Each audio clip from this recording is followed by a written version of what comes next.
우리 함께 하나님 말씀 보시겠습니다. 함께 보실 하나님 말씀은 사무엘상 1장 9절에서 18절까지 말씀. 사무엘상 1장 9절에서 18절까지 말씀입니다. 우리 한 절씩 교독하시겠습니다. 그들이 실로에서 먹고 마신 후에 한나가 일어나니 그때 제사장 엘리는 여호와의 전 문설주 곁 의자에 앉아 있었더라. 서원하여 이르되 만군의 여호와여, 만일 주의 여종의 고통을 돌보시고 나를 기억하사 주의 여종을 잊지 아니하시고 주의 여종에게 아들을 주시면 내가 그의 평생에 그를 여호와께 드리고 삭도를 그의 머리에 대지 아니하겠나이다.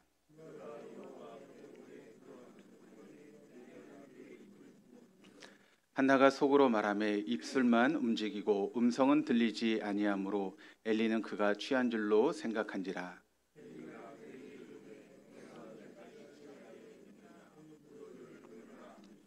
한나가 대답하여 이르되 내 주여 그렇지 아니하니이다.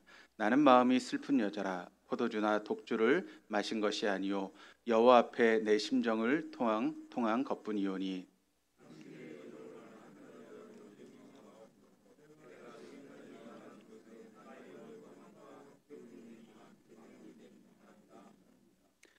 엘리가 대답하여 이르되 평안히 가라. 이스라엘의 하나님이 내가 기도하여 구한 것을 허락하시기를 원하노라 하니.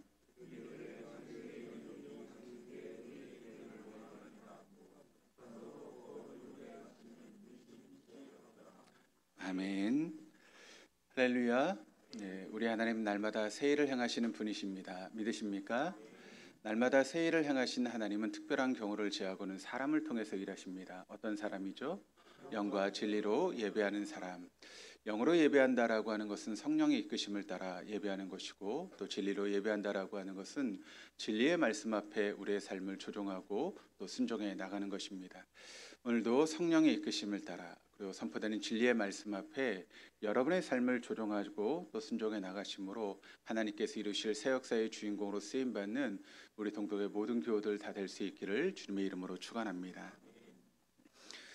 우리는 지난 몇 주간 동안 기도에 대해서 함께 말씀을 나눴습니다. 단순히 이론적인 기도가 무엇인지에 관해서 배운 것이 아니라 우리가 기도하면 실제적으로 사람들에게 어떤 일이 일어난지를 배우게 되었습니다. 제가 이제 새벽 기도에 대한 말씀을 여러분에게 드리고 또 새벽 기도에 대해서 이야기를 했는데 저희 교회 성도님들 중에 새롭게 새벽 기도를 시작하신 분들이 계십니다. 그런데 여러분, 새벽 기도를 시작했다고 해서 어떤 변화가 일어나지 않을 수도 있습니다. 겉으로 볼 때 아무런 일도 일어나지 않은 것처럼 생각될 수 있습니다. 그러나 겉으로 보기에 아무 일도 안 일어나는 것처럼 보여질지라도 그러나 우리 안에는 놀라운 변화들이 일어날 수 있다라고 하는 것을 여러분 믿으시기를 바랍니다. 우리 하나님 지금 새벽 기도를 시작한 여러분 안에 쉴 새 없이 일하고 계십니다. 아무런 변화가 없는 것처럼 느껴지는 그 시간도 하나님 여전히 여러분 안에서 영적인 토양 작업을 하고 있다라고 하는 것을 여러분 믿으시기를 바랍니다. 제가 동덕교회 담임 목사로 부임하고 교회에 이제 성경 공부를 도입하기 위해서 시작을 했습니다. 근데 여러분 아시는 것처럼 그때 성경 공부가 제대로 되지 않아서 얼마 지나지 않아서 흐지부지 이제 그만두게 되었죠. 그리고 저희가 이제 코로나 기간을 보내면서 다시 소그룹으로 시스템을 바꾸면서 성경 공부를 시작했습니다.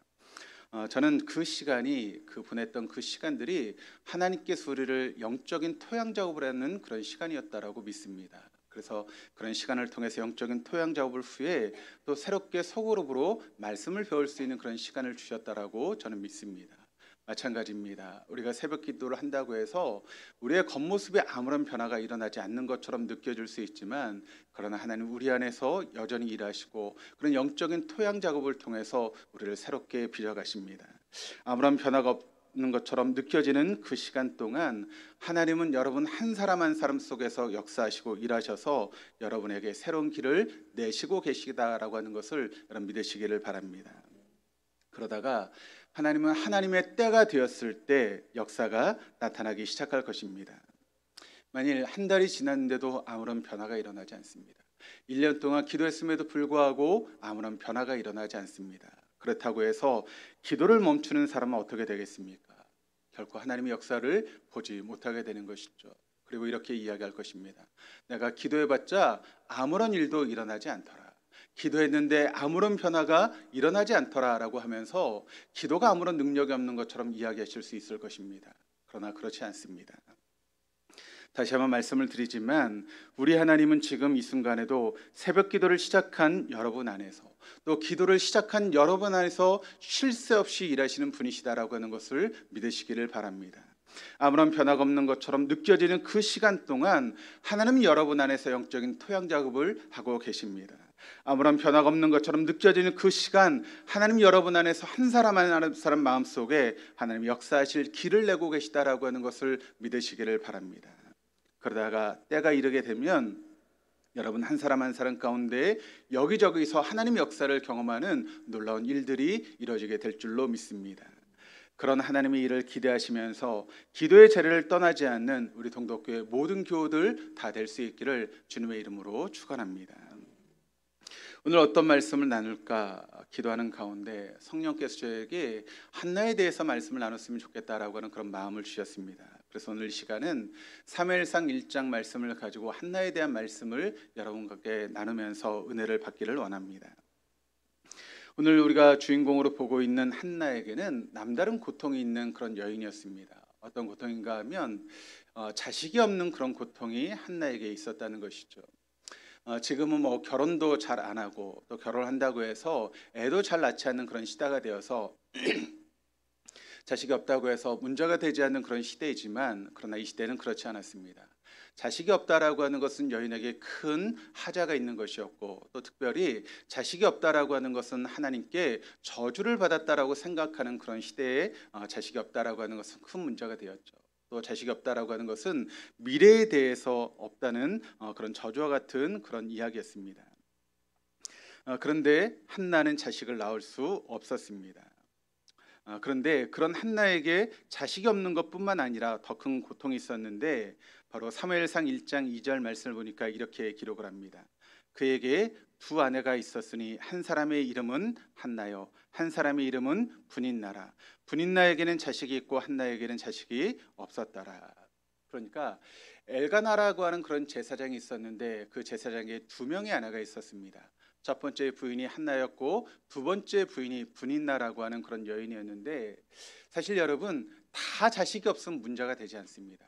그런데 한 사람에게 없고 한 사람에게 있으면 그때부터 문제가 생기기 시작하는 것이죠. 사람을 가장 어렵게 만드는 것이 여러분 무엇입니까? 바로 비교의식 아니겠습니까? 상대방과 나를 비교하면서 그 비교의식이 사람을 참 힘들게 만들고 어렵게 만드는 것을 우리가 알게 되죠. 전에 우리가 알고 있었던 그런 뉴스가 있습니다. 강남에 있던 어떤 사람이 생활고를 비관해서 자살했던 그런 사건이 있었습니다. 그런데 알고 봤더니 그 사람에게 강남에 있는 아파트가 있었습니다. 통장을 봤더니 몇 억의 그런 돈이 통장에 있었습니다. 그런데 생활고를 비관해서 자살했다는 것입니다. 우리가 생각할 때 여러분 이해가 되지 않죠. 이런 강남에 있는 아파트가 얼마나 하는지 우리가 알고 있지 않습니까? 우리 통장에는 몇 천만 원도 없는데 몇십억의 돈이 통장에 있는데 여러분 그것을 어떻게 생활고로 여길 수 있겠습니까? 그런데 주변의 사람들과 비교해 보았더니 내 주변에 있는 사람들과 비교해 봤더니 내가 부족하다는 것입니다. 그러다 보니까 그것 때문에 목숨을 끊어버린 일들이 우리에게 있을 수 있다는 것입니다. 그런 것처럼 비교식이라고 하는 것이 얼마나 사람을 비참하게 만들고 여러분 무섭게 만든지를 우리가 알 수 있게 되는 것이죠. 그런데 그런 비교의식이 지금 한나에게 있었다는 것입니다. 나에겐 자식이 없는데 둘째 아내였던 분인나에게는 자식이 있었다는 것입니다. 그것이 여러분 얼마나 힘들고 어려운 일이겠습니까? 그런데 그것으로 끝나는 것이 아닙니다. 6절 말씀을 같이 한번 읽어보시겠습니다. 여호와께서 그에게 임신하지 못하게 하심으로 그의 적수인 분인나가 그를 심히 격분하게 하여 괴롭게 하더라. 자식이 없는 것도 너무나 힘들고 서러운데 자식이 없는 한나를 분인나가 괴롭고 하고 업신여겼다라고 그렇게 성경은 이야기를 하고 있습니다. 그런데 여기 말씀을 보니까 어떤 표현이 있는가 하면 적수인 분인나라라고 그렇게 표현을 하고 있습니다. 아니 여러분 첫째 부인과 둘째 부인의 사이인데 그게 어떻게 적수가 될 수 있겠습니까? 그 정도로 분인나가 한나를 격분하게 하고 괴롭게 했다라고 하는 것을 우리가 알 수 있게 되는 것이죠. 적수로 여길 정도로 그런 심한 그런 고통이 바로 한나에게 있었다라고 하는 것을 보게 되는 것입니다. 그때 여러분 한나의 마음이 얼마나 어렵고 고통스러웠을까요? 이런 상황 가운데 한나가 어떤 행동을 했는지를 우리가 주의해서 살펴봐야 되는데, 결론적으로 말씀을 드리자면 한나는 온전히 하나님 앞에 울부짖어 기도했다라고 하는 것을 우리는 볼 수 있어야 됩니다. 그리고 하나님은 그런 한나에게 응답해 주셨습니다. 그리고 그게 끝이 아닙니다. 그 아들, 한나가 그렇게 울부짖어 기도해서 얻었던 그 아들은 다른 아들과 틀린 특별한 아들이었다라고 하는 것을 우리가 놓치지 말아야 됩니다.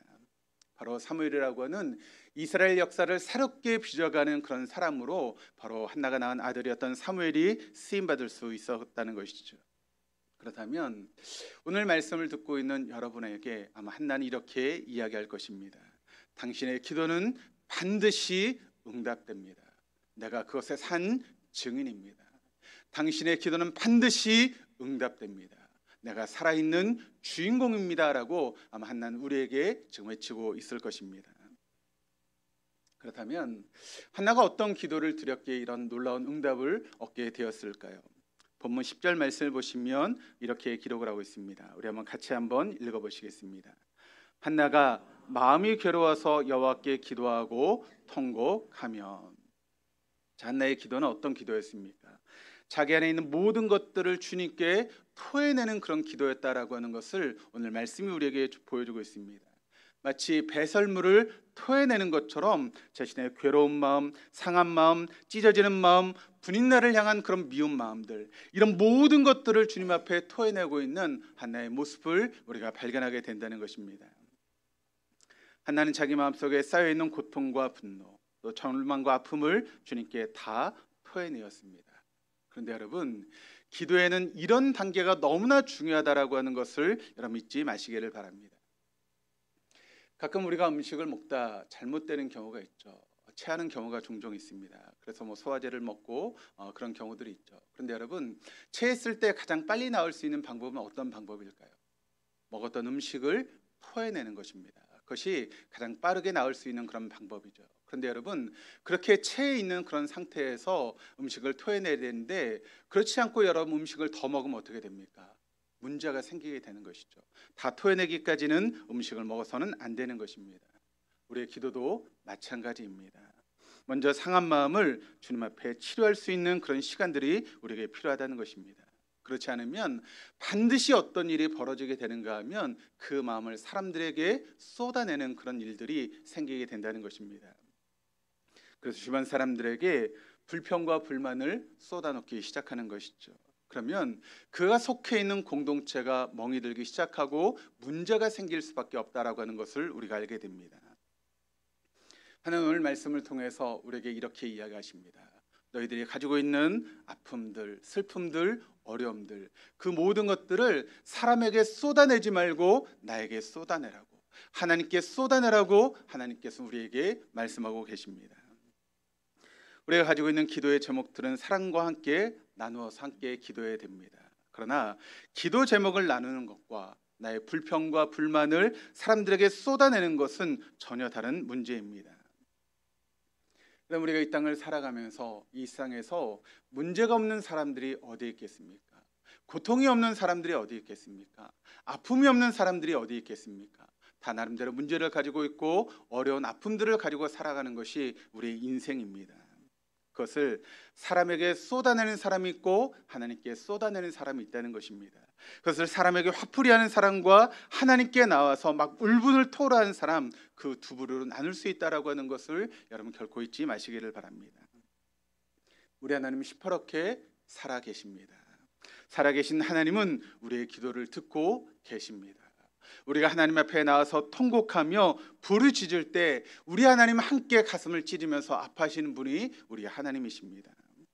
하나님께 얼마든지 우리의 불평과 불만을 쏟아내도 괜찮습니다.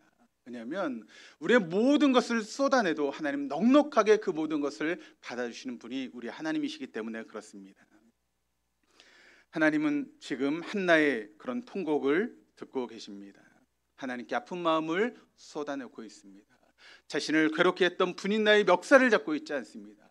분인나의 머리끄댕이를 잡고 싸우고 있지 않습니다. 모든 것을 가지고 하나님께 나아가서 통곡하며 하나님께 매달리고 있는 한나의 모습을 우리가 발견하게 되는 것이죠.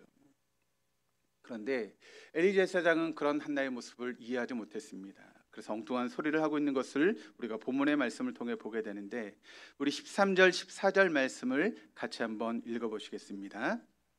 한나가 속으로 말하며 입술만 움직이고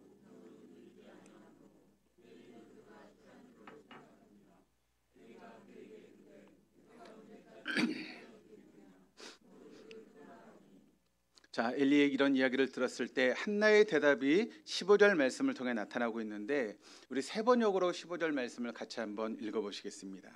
한나가 대답하였다. 제사장님, 저는 술에 취한 것이 아닙니다. 포도주나 독한 술을 마신 것이 아닙니다. 슬픈 마음을 가눌 길이 없어서 저의 마음을 주님 앞에 쏟아 놓았을 뿐입니다. 여기 말씀을 보니까 슬픈 마음을 가눌 길이 없다는 것입니다. 너무나 마음이 힘들고 괴롭고 어려워서 이 문제를 어떻게 해결할 수 있는 방법이 없다는 것입니다. 그때 한나가 했던 일이 무엇입니까? 바로 하나님 앞에 나온 것입니다. 그리고 주님 앞에 나와서 자신의 모든 마음을 쏟아내고 있는 한나의 모습을 우리에게 보여주고 있는 것이죠. 그렇다면 그 한나가 얼마나 기도했을까요? 12절 말씀이 이렇게 기록을 합니다. 그가 여호와 앞에 오래 기도하는 동안에, 그러니까 한나는 오랜 시간 동안 기도했다는 것입니다. 자기 마음속에 있는 고통과 아픔의 응어리가 모두 쏟아질 때까지 하나님 앞에 오랜 시간 동안 기도하고 있는 한나의 모습을 우리에게 보여주고 있는 것입니다. 여러분, 계속해서 한나의 기도를 좀 주목해 볼까요? 우리 11절 말씀을 보시면 한나의 기도 내용이 달라지게 되는 것을 우리가 보게 되는데, 우리 11절 말씀을 같이 한번 읽어보시겠습니다.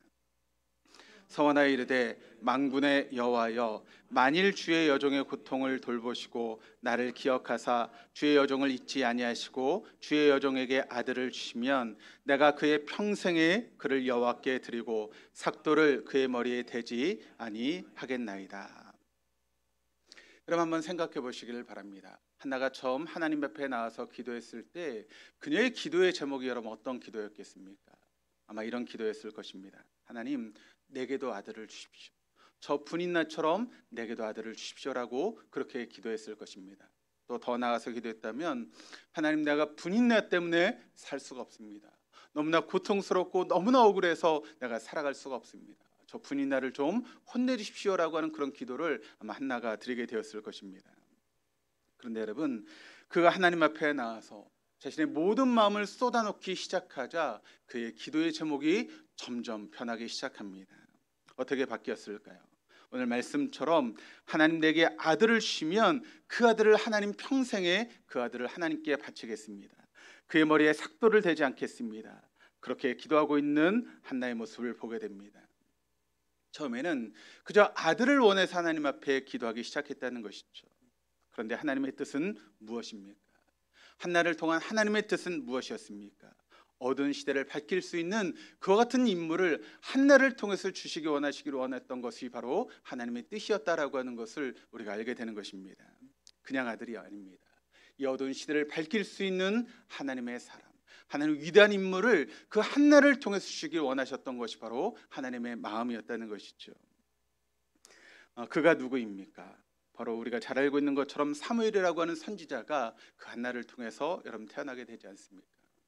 역사상으로 보면 이 시대가 가장 이스라엘 역사상 가장 어두운 시대 중에 하나였습니다.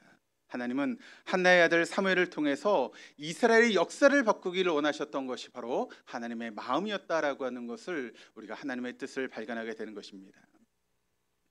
여러분, 우리가 기도하다 보면 어느 순간 기도의 확신이 우리에게 찾아올 때가 있습니다. 한나에게도 그런 순간이 찾아왔습니다.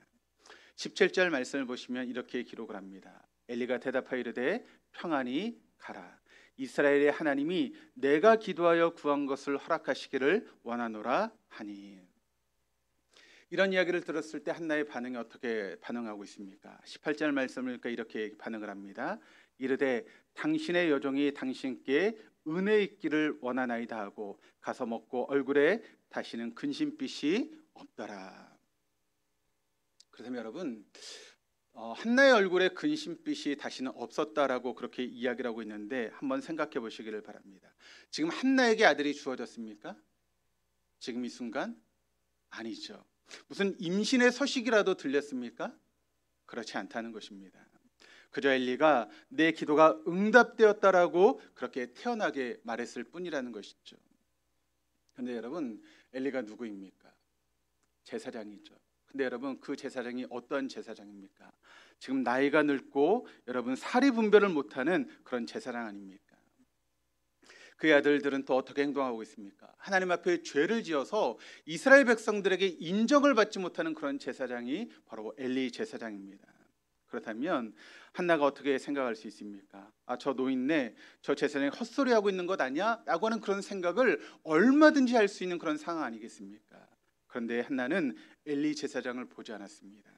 늙고 지금 사리 분별 못하는 그런 제사장이지만 그 엘리 제사장을 통해서 말씀하시는 하나님을 바로 한나가 바라보았다는 것입니다. 그리고 즉각 믿음으로 아멘하고 받아들였던 것입니다. 그리고 다시는 얼굴빛에 슬픈 기색을 띠지 않았다라고 성경은 우리에게 증언하고 있는 것입니다. 그렇습니다. 한나는 지금까지 오랜 시간 동안 통곡의 기도를 드렸습니다. 그 기도가 응답된다면 언제 응답될지 모른 채 그저 통곡하며 하나님 앞에 나아가 부르짖었습니다. 그러나 하나님이 엘리를 통해서 그에게 응답하십니다. 그러자 즉시 슬픈 모든 기색을 저버리고 기쁨을 띠고 돌아갔다라고 이야기를 하고 있습니다. 19절 말씀을 보니까 이렇게 이야기를 합니다. 그들이 아침에 일찍이 일어나 여호와 앞에 경배하고 돌아가 라마의 자기 집에 이르니라. 엘가나가 그의 아내 한나와 동침함에 여호와께서 그를 생각하신지라. 아마 한나가 자신의 집이 있었던 라마에서 기도하기 위해서 실로로 올라갔을 때 그 발걸음 천근만근 무거운 발걸음이었을 것입니다. 그런데 하나님 앞에 자신을 토해내고 기도한 후에 하나님께 응답을 받고 돌아가는 자신의 집으로 돌아가는 그 발걸음은 아마 구름 위를 걷는 것처럼 가벼운 발걸음으로 돌아가게 되었을 것입니다. 이제 말씀의 거울 앞에 한번 우리 자신을 비춰보시기를 바랍니다. 오늘 말씀을 통해 우리가 깨달은 첫 번째는 무엇인가 하면 우리가 기도하면 성령께서 우리의 기도를 도우신다는 것입니다. 그래서 모든 것을 합력하여 선을 이루어 가시는 그런 분이 바로 하나님이시다라고 하는 것을 여러분 잊지 마시기를 바랍니다. 여러분, 우리가 기도하면 어떤 일이 벌어질까요? 성경은 우리가 기도할 때 어떤 일이 생긴다라고 우리에게 증거하고 있습니까? 우리가 잘 알고 있는 누가복음 11장 9절로 10절 말씀을 같이 한번 읽어보시겠습니다. 내가 또 너희에게 이르노니 구하라 그러면 너희에게 주실 것이요 찾으라 그러면 찾아낼 것이요 문을 두드리라 그럼 너희에게 열릴 것이니 구하는 이마다 받을 것이요 찾는 이는 찾아낼 것이요 두드린 이에게는 열릴 것이니라. 자, 하나님 분명히 우리에게 약속하고 계십니다. 구하는 사람마다 받을 것이고 또 찾는 사람마다 찾아낼 것이고 문을 두드리는 사람에게 하나님께서 열어주실 것이다라고 분명하게 이야기를 하고 있습니다. 그렇다면 그 하나님의 응답의 내용은 무엇이겠습니까? 어떤 것으로 응답하실까요? 이어진 13절 말씀을 통해서 하나님의 응답을 우리에게 말씀하고 있는데 같이 한번 읽어보시겠습니다. 너희가 악할지라도 좋은 것을 자식에게 줄 알거든 하물며 너희 하늘 아버지께서 구하는 자에게 성령을 주시지 않겠느냐 하시니라. 그렇습니다. 하나님께서 우리가 기도할 때 반드시 우리에게 성령을 주시겠다라고 말씀하고 있다는 것입니다. 그것이 바로 가장 귀한 기도의 응답이라는 것입니다. 그리고 여러분 그 성령께서는 우리 안에 역사하셔서 우리로 하여금 우리의 기도에 구체적으로 개입하시기 시작하신다는 것입니다. 로마서 8장 26절 말씀. 이와 같이 성령도 우리의 연약함을 도우시나니 우린 마땅히 기도할 바를 알지 못하나 오직 성령이 말할 수 없는 탄식으로 우리를 위해 친히 간구하시느니라. 그렇습니다. 여러분 우리가 문제가 생기면 어떻게 해야 될지 모를 때가 있지 않습니까? 하나님 앞에 나가 기도해야 되는데 무엇을 기도해야 되는지 어떻게 기도해야 되는지 모른 채 우리가 하나님 앞에 나오는 경우가 있다는 것이죠. 지금 한나를 생각해 보시기를 바랍니다. 자식이 없습니다. 그리고 분인나는 자신을 괴롭히고 업신여기고 있습니다.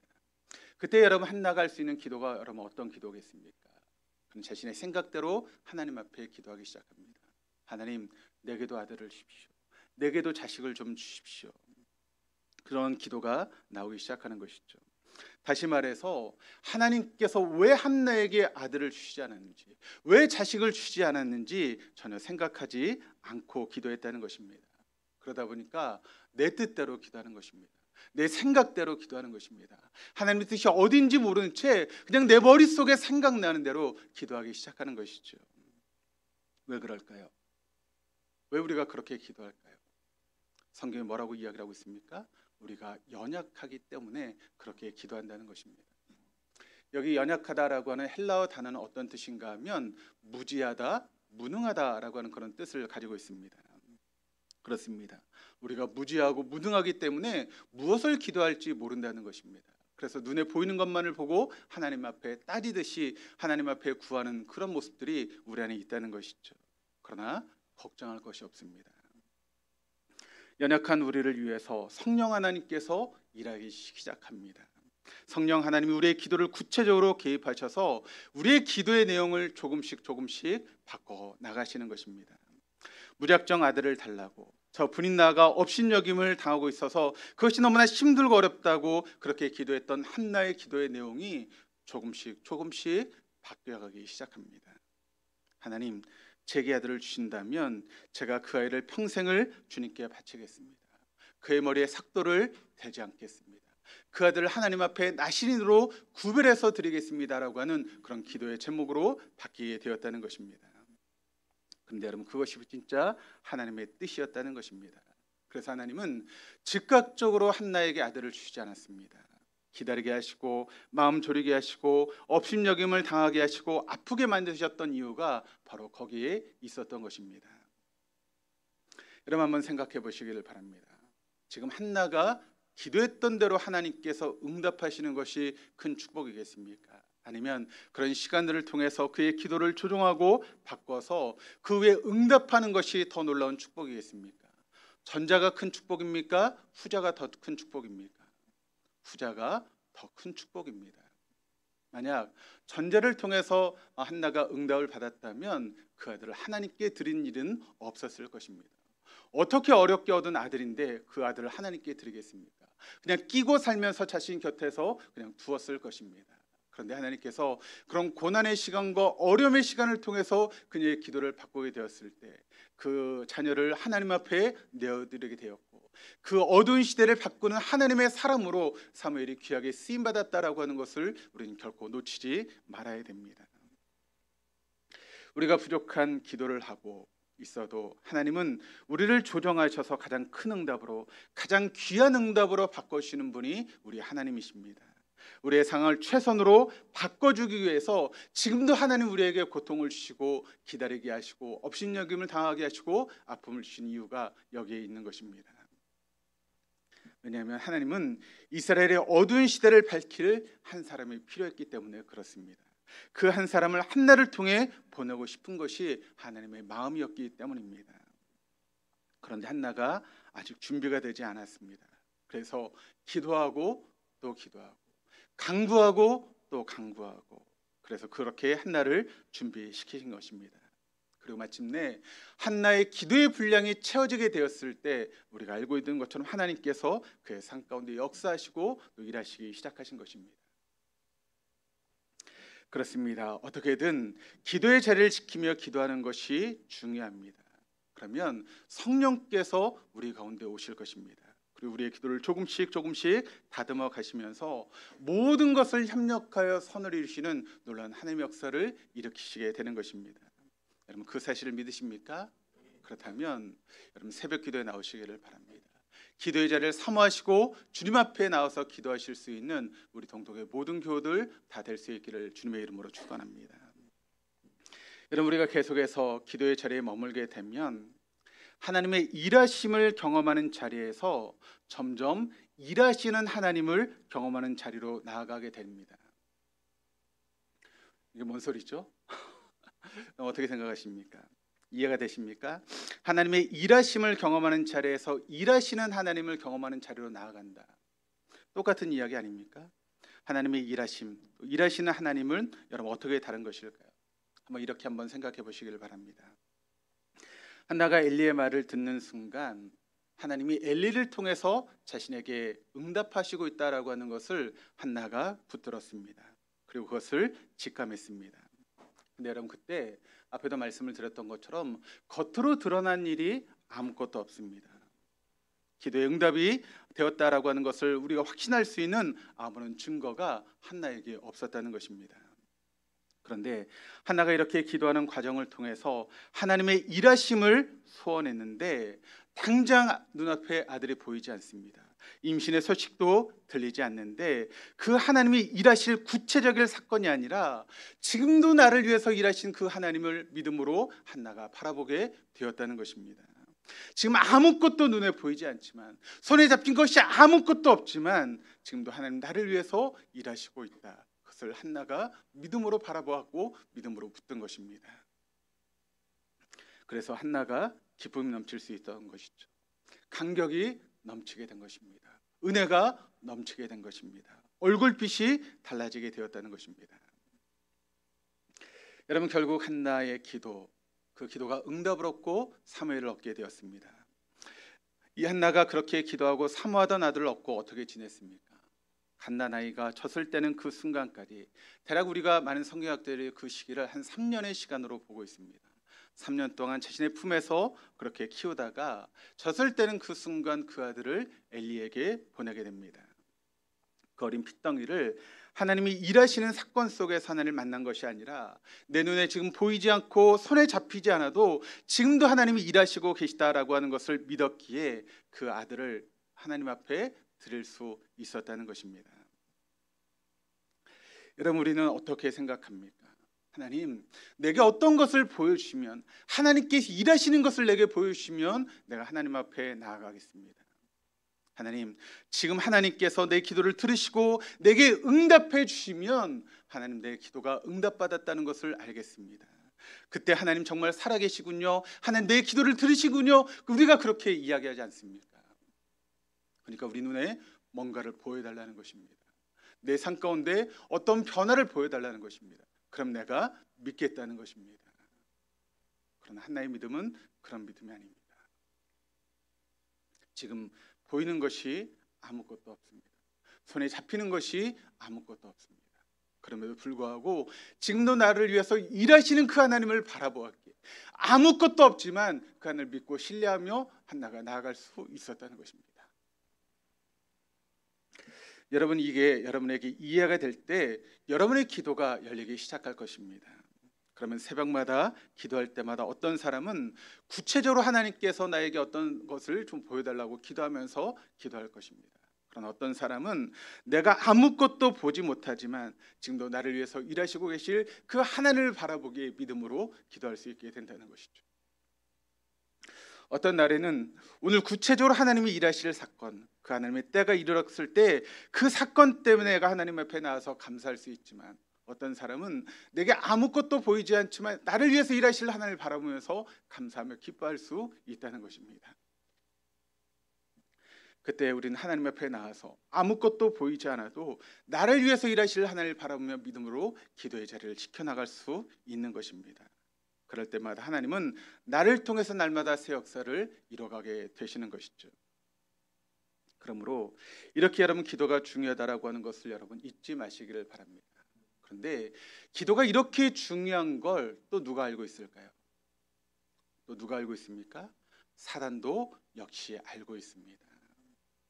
그러니까 우리로 하여금 기도하지 못하도록 온갖 방해를 하는 것이 사단의 모습입니다. 왜 우리가 기도하지 못하는 것일까요? 기도가 중요하다는 것을 모르기 때문에 기도하지 않습니까? 그렇지 않습니다. 사단이 우리를 기도하지 못하도록 방해하기 때문에 우리가 기도하지 못하는 것입니다. 그러므로 이 사단의 방해를 뚫고 우리는 기도의 자리로 나아갑니다. 왜 그런가요? 우리의 죄 중에 가장 큰 죄는 여러분 어떤 죄입니까? 기도를 쉬는 것이 가장 큰 죄입니다. 사무엘상 12장 23절 말씀을 같이 한번 읽어보시겠습니다. 나는 너희를 위하여 기도하기를 쉬는 죄를 여호와 앞에 결단코 범하지 아니하고 선하고 의로운 길을 너희에게 가르칠 것인즉. 자, 기도하는 일을 그친다는 것, 그것은 하나님께 죄를 짓는 것이다라고 하는 것을 이야기를 하고 있습니다. 여러분, 보통 우리가 죄하면 어떤 것을 떠올립니까? 도둑질하고 살인하고 거짓말하고 그런 것들을 우리가 죄라고 생각하지 않습니까? 그런데 성경은 우리에게 뭐라고 말씀하고 있습니까? 기도를 쉬는 것, 기도를 쉬는 일이 죄라고 그렇게 이야기합니다. 우리 영적으로 바라보게 되면 살인하고 도둑질하는 것보다 더 큰 죄는 어떤 죄인가 하면 바로 기도를 쉬는 것이 하나님 앞에 더 큰 죄입니다. 왜 그럴까요? 기도를 쉬는 것은 하나님 역사를 가로막는 일이기 때문에 그렇습니다. 마태복음 16장 말씀을 보시면 어떤 말씀이 있습니까? 너희가 땅에서 매면 하늘에서도 매일 것이고 너희가 땅에서 풀면 하늘에서도 풀릴 것이다 라고 그렇게 우리에게 분명하게 말씀하고 있습니다. 여러분, 하늘에서 매면 땅에서 풀리고 하늘에서 풀면 땅에서 풀리는 것이 아닙니다. 땅에서 풀 때 하늘에서도 풀리는 것이고 땅에서 풀 때 땅에서 맬 때 하늘에서도 매인다라고 하는 것을 여러분 잊지 마시기를 바랍니다. 하나님은 지금 기다리고 계십니다. 모든 계획을 완벽하게 세우시고 계획하시고 우리를 기다리고 계십니다. 우리의 기도를, 우리의 열쇠를, 기도 열쇠를 가지고 우리가 문을 열기를 기다리고 계시는 분이 우리 하나님이십니다. 우리가 그 열쇠를 가지고 하늘의 문을 열면 하나님의 축복이 우리에게 임하게 될 것입니다. 하늘의 역사가 우리에게 임하게 될 것입니다. 하나님의 능력이 여러분의 삶 가운데 임하게 될 것입니다. 하나님의 은혜가 여러분의 삶 가운데 임하게 될 것입니다. 그런데 우리가 그 열쇠를 가지고 열지 않으면 아무런 일도 우리의 삶 가운데 일어나지 않습니다. 그래서 기도를 쉬는 것은 하나님의 역사를 가로막는 죄라고 하는 것을 여러분 잊지 마시기를 바랍니다. 그런데 우리가 기도하지 않으면서 신앙생활을 하다 보니 여러분 신앙생활이 너무나 피곤합니다. 너무 힘이 듭니다. 너무나 짐스럽습니다. 그렇게 10년, 20년, 30년 신앙생활을 하다 보니 어느덧 집사도 되고 권사도 되고 장로도 되고 목사도 됐는데 내 삶 가운데 어떤 역사가 일어나지 않습니다. 오랜 시간 동안 신앙생활을 했음에도 불구하고 은혜가 넘치지 않습니다. 마지못해서 신앙생활하고 있는 것입니다. 왜 그럴까요? 하나님 역사를 경험하지 못했으니 여러분 신앙생활이 뭐가 재미있겠습니까? 신앙생활에 어떤 활력이 있겠습니까? 어떤 생동감이 있겠습니까? 그러니까 마지못해서 우리가 신앙생활하게 되는 것입니다. 그러니 전혀 신앙생활인데 생기가 돌지 않는 것이죠. 그런데 만약 반대로 우리가 신앙생활하면서 하나님의 은혜를 경험한다면, 내가 기도하면서 하나님의 역사를 체험하게 된다면 여러분 우리의 신앙생활이 얼마나 활기가 넘치겠습니까? 사랑하는 성도 여러분, 기도를 쉬는 죄보다 더 큰 죄는 없습니다. 반대로 이야기를 하면 기도하는 것보다 더 큰 축복은 없습니다. 기도하기를 쉬는 죄를 범하지 말고 기도하는 축복을 누림으로 말미암아 하나님의 일하심을 또 나를 위해서 일하시는 하나님을 경험하고 살아갈 수 있는 우리 동독의 모든 교우들 다 될 수 있기를 주님의 이름으로 축원합니다.